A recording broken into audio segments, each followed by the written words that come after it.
ఈ కథ ఎక్కడెక్కడ వినిపిస్తుందో అక్కడ సకల శుభాలు, అష్టైశ్వర్యాలు, సిరి సంపదలు కలుగుతాయని పురాణాలు చెప్తున్నాయి. కార్తీక మాసంలో ప్రతి ఇంట్లో తోటలో ఒక పూల వాసన విస్తరిస్తుంది. ఆ పూల మధ్య ఒక చిన్న మొక్క నిల్చుంది, తులసి మొక్క. మనం ప్రతిరోజు ఉదయం ఆ మొక్క చుట్టూ తిరిగి దీపారాధన చేస్తాం. ఆ మొక్కకి నీరు పోస్తాం, నమస్కరిస్తాం. కానీ ఒకసారైనా మన మనసులో ప్రశ్న కలిగిందా?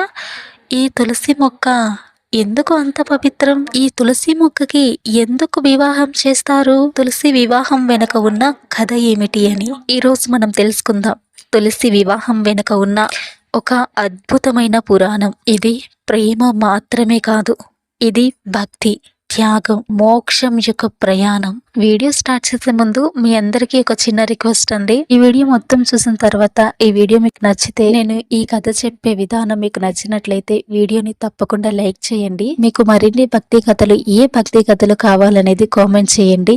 అలాగే నా ఛానల్ని సబ్స్క్రైబ్ చేసుకోండి. పక్కనే ఉన్న బెల్ ఐకాన్ని క్లిక్ చేస్తే నేను చేసే ప్రతి వీడియో మీకు పోస్ట్ నోటిఫికేషన్గా వస్తాయి. ఇంకా మెయిన్ వీడియో స్టార్ట్ చేద్దాం. Welcome to my channel. చాలా కాలం క్రితం భూమి మీద ఒక మహా తపస్వి ఉన్నాడు, గంధకుడు అని. ఆయన దైవ భక్తిలో అంతగా మునిగిపోయాడు. ఆయన కుమార్తె వృంద కూడా భక్తి స్వరూపమే. వృంద చిన్నప్పటి నుంచే భగవంతునిపై అపారమైన భక్తి కలిగినది. ఆమె కళ్ళల్లో భగవంతుడి రూపమే కనిపించేది. కాలక్రమేణా వృంద పెరిగింది. అందం, నీతి, భక్తి కలిసిన ఆ దివ్య స్త్రీని చూసి దేవతలకి ఆశ్చర్యం వేసింది.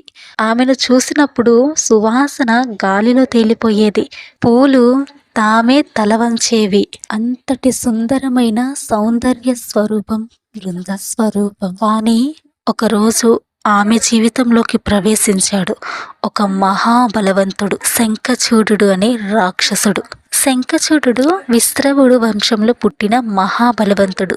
కానీ అతనిలో భక్తి కూడా అంతే గాఢంగా ఉండేది. భగవంతుణ్ణి పూజించేవాడు, తపస్సు చేసేవాడు. ఆయన భక్తిని చూసి స్వయంగా బ్రహ్మదేవుడు సంతృప్తి చెందాడు. బ్రహ్మదేవుడు అతనికి ఒక దివ్య రక్ష అని ఇచ్చాడు. నీవు పాపం చేయకపోతే నీ భార్య నీపై విశ్వాసం ఉంచినంత కాలం నిన్ను ఎవ్వరూ జయించలేరు అని బ్రహ్మదేవుడు శంఖచూడుకి వరమిచ్చాడు. ఇదే శంఖచూడుని బలానికి మూలం. అతనిని ఎవ్వరూ ఓడించలేరు, దేవతలు కూడా.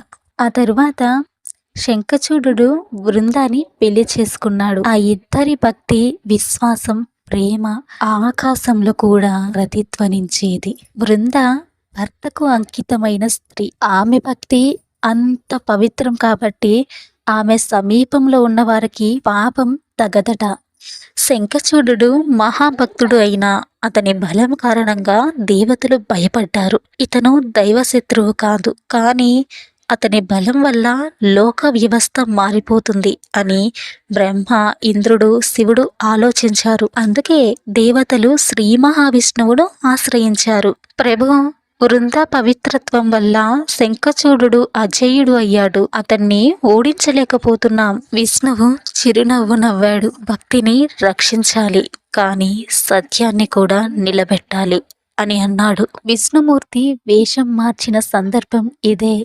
ఒకరోజు యుద్ధం జరుగుతుంటే శంఖచూడు బయట యుద్ధ రంగంలో ఉన్నాడు. ఇంట్లో వృంద తన భర్త కోసం దీపాలు వెలిగిస్తూ భగవంతుణ్ణి ప్రార్థిస్తోంది. నా భర్త విజయవంతం కావాలి దేవా అని తపస్సు చేస్తుంది. ఆ సమయంలో శ్రీ మహావిష్ణువు శంఖచూడు వేషంలో వృంద ముందుకు వచ్చాడు. వృంద తన భర్త వచ్చాడు అని భావించి పాదాభివందనం చేసింది. ఆ భక్తి క్షణంలో ఆమె చిత్తం కదిలింది. ఆమె పవిత్రత క్షీణించింది.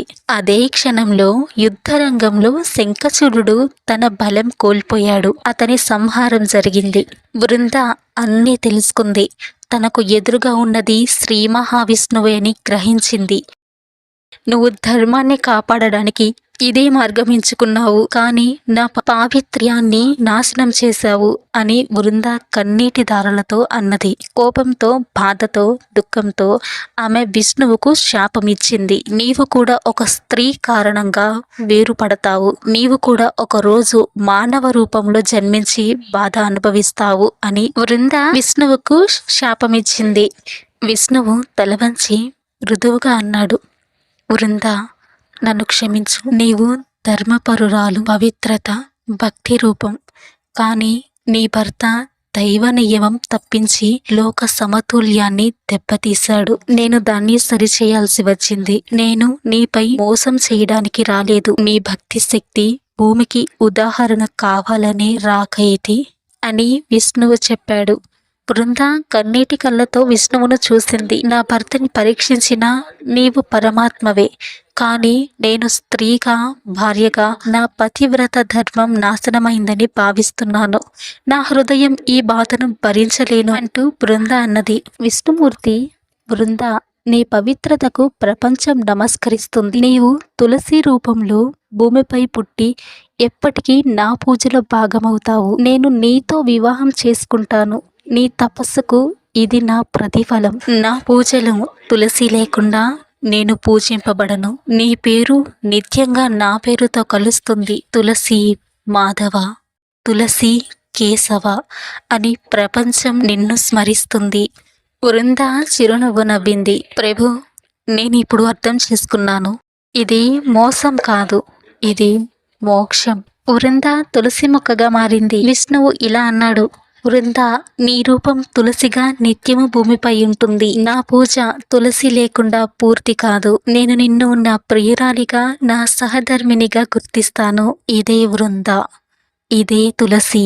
నా పూజకు ఈ పవిత్ర మొక్క తప్పనిసరి. అప్పటి నుంచి ప్రతి సంవత్సరం కార్తీక మాసంలో తులసి వివాహం జరుపుకుంటారు. వృంద, తులసీదేవి మరియు విష్ణువు శాలిగ్రామ రూపం వివాహం. వృందాదేవి మరియు శ్రీ మహావిష్ణువు దివ్య కలయికగా భావిస్తారు. భక్తి మరియు పరమాత్మ యొక్క కలయిక అని భావిస్తారు. ఇది కేవలం ఒక పురాణం కాదు, ఇది భక్తి ఎంత శక్తివంతమో చెప్పే దైవ సత్యం. తులసి వివాహం అంటే కేవలం ఒక పూజ కాదు, అది భక్తి యొక్క ప్రతీక. ఒక భక్తురాలు భగవంతుణ్ణి పరీక్షించిన కథ, ఒక దేవుడు తన భక్తి పవిత్రతకు నమస్కరించిన గాథ.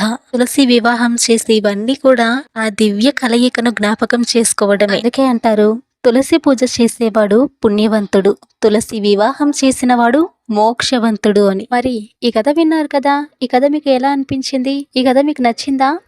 ఈ వీడియో మీకు నచ్చితే తప్పకుండా లైక్ చేయండి.